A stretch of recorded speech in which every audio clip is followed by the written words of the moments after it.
ಮನೋಮಯ ಕೋಶ ಅಂದ್ರೆ ನಾವು ದಿನ ದಿನ ಎಷ್ಟೋ ಯೋಚನೆಗಳು ಮಾಡ್ತೀವಿ, ಕೆಟ್ಟ ಯೋಚನೆಗಳು ಮಾಡ್ತೀವಿ, ಒಳ್ಳೆ ಯೋಚನೆಗಳು ಮಾಡ್ತೀವಿ, ಎಷ್ಟೋ ಕರ್ಮಗಳು ಮಾಡ್ತೀವಿ. ಮನೋಮಯ ಕೋಶ ಅಂದ್ರೆ ನಾವೆಲ್ಲ ಇರ್ತೀವಿ ಸೈಕೋಸೊಮ್ಯಾಟಿಕ್ ಡಿಸೀಸಸ್, ನಮ್ಮ ಮನಸ್ಸಿಂದ ಬರುವಂತ ಕಾಯಿಲೆಗಳು. ಅದೆಲ್ಲದಕ್ಕೂ ರೀಸನ್ ಈ ಮನೋಮಯ ಕೋಶ ಮಲಿನವಾಗಿದ್ರೆ.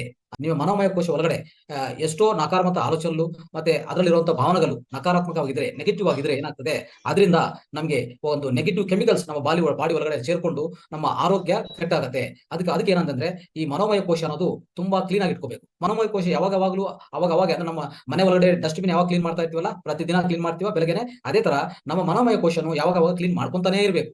ಅಂದ್ರೆ ಅದ್ರ ಹೊರಗಡೆ ಯಾವುದು ಕೆಟ್ಟ ಅಂಶಗಳು, ನಕಾರಾತ್ಮಕ ಆಲೋಚನೆಗಳು, ನಕಾರಾತ್ಮಕ ಎಕ್ಸ್ಪೀರಿಯನ್ಸಸ್, ಅನುಭವಗಳು ಯಾವ್ದು ಇರಬಾರ್ದು. ಇನ್ನೊಬ್ಬರ ಮೇಲೆ ಜೆಲಸಿ ಇರೋದು, ಇನ್ನೊಬ್ಬರ ಮೇಲೆ ಕೋಪ ಇರೋದು, ಇದೆಲ್ಲಾನು ಒಂಥರ ನಕಾರಾತ್ಮಕ ಅಂಶಗಳು.